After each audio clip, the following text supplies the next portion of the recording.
Hola, hoy nos metemos en un tema que, bueno, casi nunca pensamos en él, pero que es vital en el mar, la energía, la que asegura que podamos pedir ayuda justo en el peor momento. Exacto. Hablamos de los sistemas de comunicación de emergencia, el GMDSS, ¿verdad? ¿Y qué pasa cuando todo falla? Eso es. El escenario crítico. Tenemos aquí unos extractos muy interesantes de Mar y Ley, un podcast que se mete a fondo con la normativa marítima. Sí, muy bueno, por cierto. Y nuestra tarea hoy, pues, es desgranar por qué unas baterías, unas simples baterías de respaldo, son tan cruciales y qué requisitos tienen que cumplir. Que se les exige, claro. Suene muy técnico, pero ya veremos que tiene mucha lógica. Pura supervivencia, diría yo. Vamos a ello. Para empezar, a ver, imaginemos la escena, ¿no? Un barco en alta mar, quizá con mala mar, y tiene una avería gorda. Mm, Falla la energía principal. Salta el generador de emergencia, pero, yo qué sé, por lo que sea, también falla. Apagón total. El famoso blackout. El peor escenario. ¿Cómo lanzas un SOS? ¿Cómo pides ayuda si no puedes ni encender la radio? Es una pesadilla, ¿no? Es sin duda uno de los escenarios más críticos que contempla la seguridad marítima. Y pone sobre la mesa algo fundamental que a veces olvidamos. ¿El qué? Que la tecnología de comunicación más sofisticada, pues no sirve de nada, absolutamente de nada, sin electricidad. Claro, es de cajón, pero no caes hasta que... Exacto. Y el convenio SOLAS, el famoso convenio para la seguridad en el mar, es muy consciente de esto. Por eso exige varias capas de seguridad. Redundancia, ¿no? Eso es, redundancia en el suministro eléctrico, precisamente para los equipos clave del GMDSS, del Sistema Mundial de Socorro y Seguridad Marítima. A ver, concretamente, la normativa obliga a tener 3 fuentes de energía. 3, y secuenciales para estos equipos. Vale, 3. ¿Cuáles son? La primera, pues lógicamente, la fuente principal del buque, sus generadores normales, los que usa para todo. La del día a día. Eso. Si esta fuente principal cae, tiene que entrar automáticamente la fuente de emergencia, ¿El plan B? el plan B.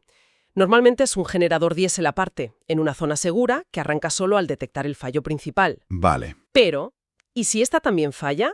¿Qué puede pasar, como en tu ejemplo?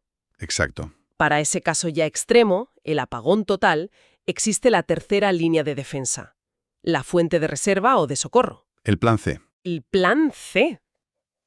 Y esta es exclusiva, ¿eh? Solo para los equipos de radiocomunicaciones. Y en casi todos los buques, solas, pues son baterías, un banco de baterías dedicado. O sea que hoy nos centramos en esas baterías, el último recurso. Justo, en esa última línea. Entendido. Plan A, principal, plan B, emergencia, que entra solo, y plan C, las baterías de reserva, para cuando todo lo demás, pues ha fallado. Tal cual. Si nos centramos en ese plan C, en esas baterías de último recurso, ¿qué se les pide? Supongo que no vale cualquier batería del supermercado. ¿Qué va?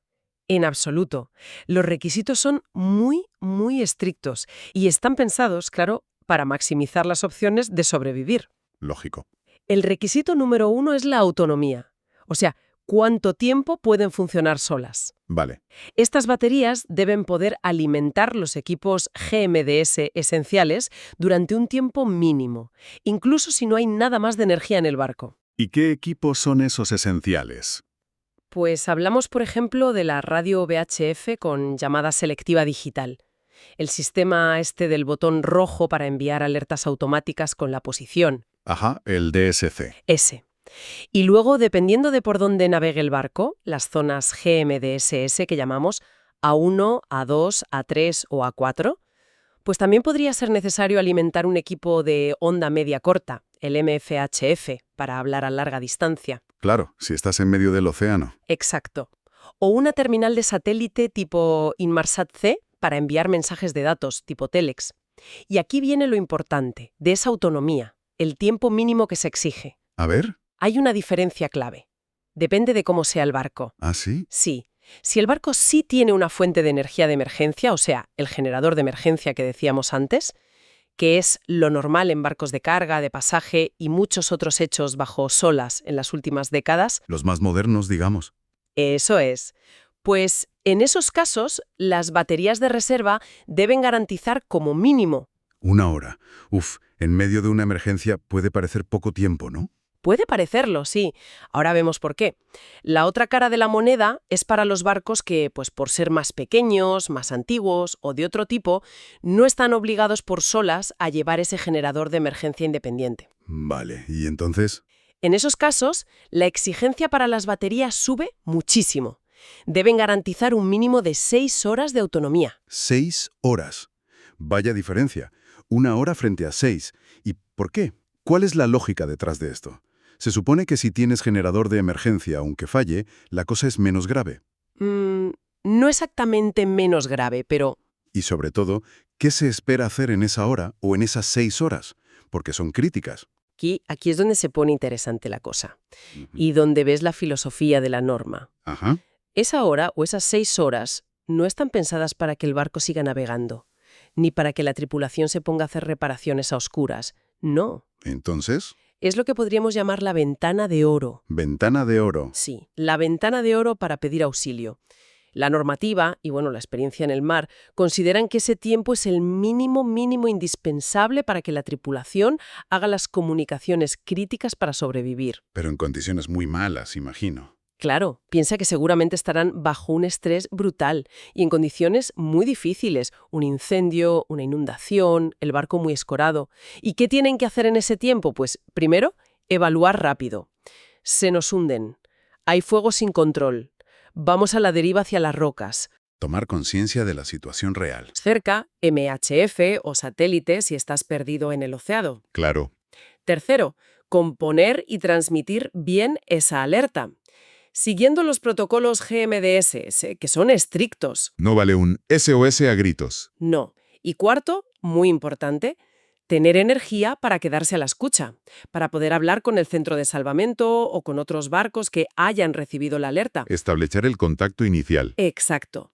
Es literalmente la energía que te da la opción de decir, «Hey, estamos aquí, necesitamos ayuda», cuando todo lo demás ha muerto. Es potente, sí. Por eso de que la energía es vida, en este contexto, no es una metáfora, es una realidad pura y dura. Entendido. La ventana de oro para la llamada de auxilio. Pero claro, esa ventana solo sirve si está abierta. O sea, si las baterías funcionan de verdad en ese momento. Claro. ¿Cómo se asegura la normativa de que esas baterías, que a lo mejor llevan años ahí sin usarse en serio, van a responder al toque y con toda la potencia?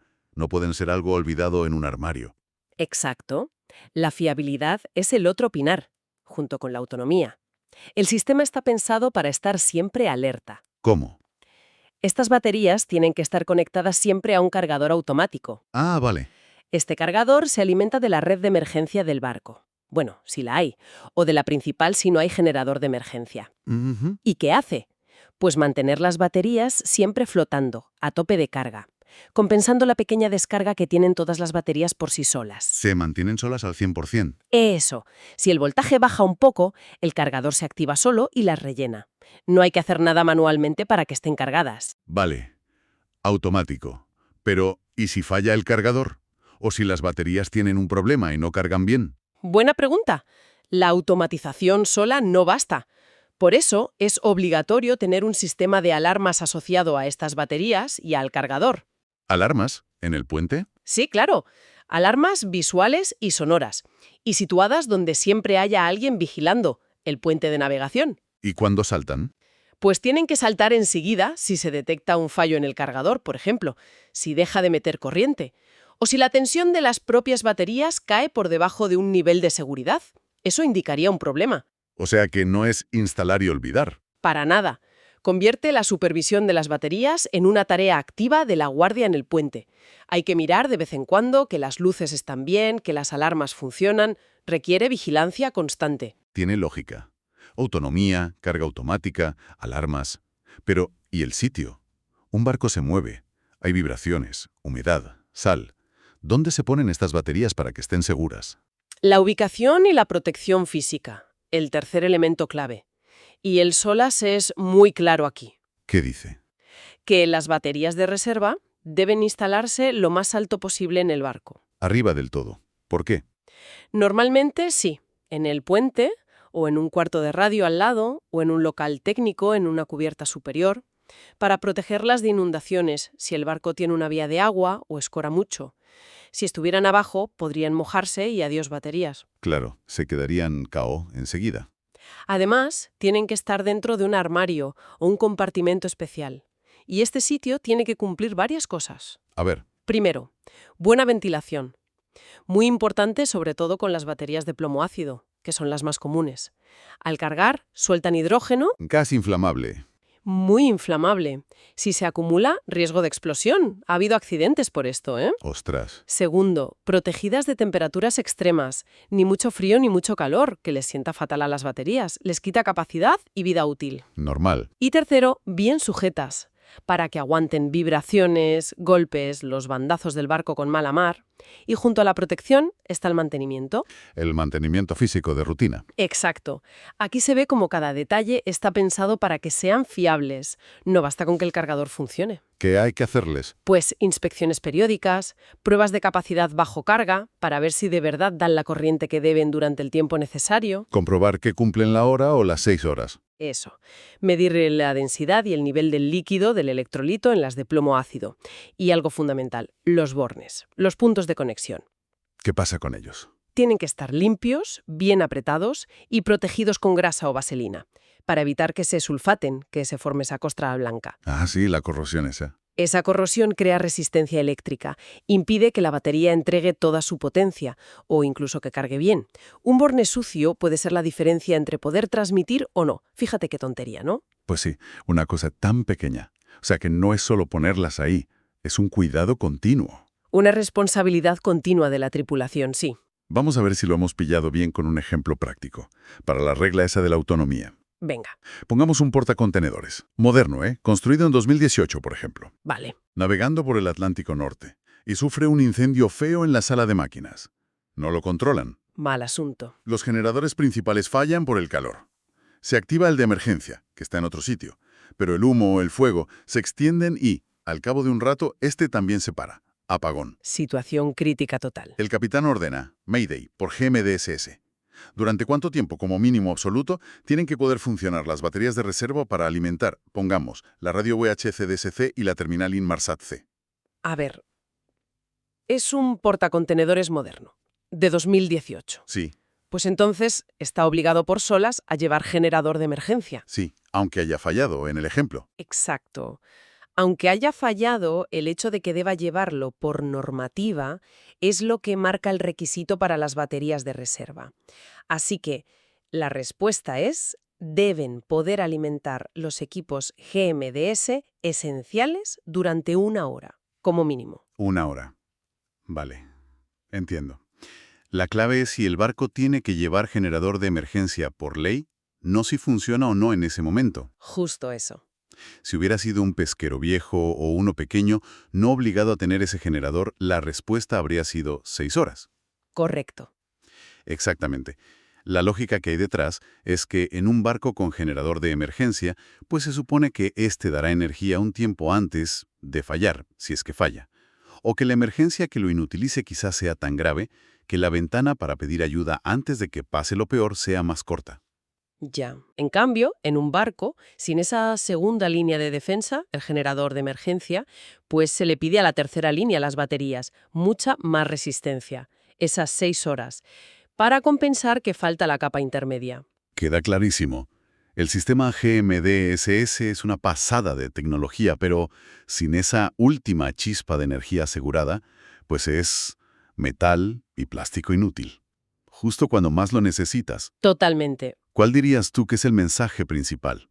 La idea fuerte que nos tenemos que llevar sobre estas baterías. Pues mira, el mensaje clave es que estas baterías no son un cacharro eléctrico más del barco. No. Hay que considerarlas y tratarlas con la misma seriedad, con el mismo rigor que un equipo salvavidas fundamental. Como una balsa o un chaleco. Exacto. Son tan importantes como la balsa, el chaleco, la radiobaliza EPIRB, el respondedor de radar SART. De hecho, son la condición antes de que la señal de la radiobaliza o la llamada por radio sirvan para organizar un rescate. Son el requisito previo. Eso es. Una batería de socorro perfecta, bien mantenida, cargada a tope y lista para dar su energía es tan vital como tener a alguien a bordo que sepa usar bien la radio a la que da vida. Es la garantía final de poder lanzar la petición de ayuda. la garantía final. Insisto en la idea. En la oscuridad de una emergencia total en el mar, esa energía guardada es, literalmente, la diferencia entre la vida y la muerte. Uf, es una perspectiva potente, sí. Entonces, ¿qué significa todo esto para quien le interese la seguridad en el mar? Pues significa que la cadena de seguridad es tan fuerte como su eslabón más débil, ¿no? Así es. Y en un apagón total, ese último eslabón es la energía de reserva. La preparación, las normas, la tecnología, todo acaba en asegurar que ese último voltio esté ahí, disponible. El último voltio de la esperanza. Sin él, la voz del barco se apaga, en el peor momento. Ha sido muy esclarecedor analizar esto, ¿eh? Algo que normalmente ni vemos, pero que es tan crítico. Y ya que estamos pensando en ello, quizá una última idea para mirar al futuro. Dime. Hemos hablado de los requisitos de ahora, ¿no? Basados en la experiencia y en baterías bastante maduras, como las de plomo ácido. Sí, Pero la tecnología de guardar energía está avanzando a toda velocidad. Vemos el ion litio por todas partes. Se investigan baterías de estado sólido, con mucha más capacidad. es verdad. ¿Cómo crees tú que esta evolución podría afectar o debería afectar a las futuras normas del SOLAS para estas baterías? ¿Veremos requisitos de más autonomía? ¿Sistemas de vigilancia más listos? ¿O quizá nuevos problemas de seguridad con estas químicas nuevas a bordo? Oye, pues es una pregunta excelente y muy pertinente. ¿Cambiarán las reglas del juego con las nuevas baterías? Sin duda, un tema para seguir muy de cerca. Con esta reflexión sobre el futuro, cerramos nuestro análisis de hoy. Gracias por acompañarnos en esta inmersión en la energía que sostiene la última llamada de auxilio en el mar. Hasta la próxima.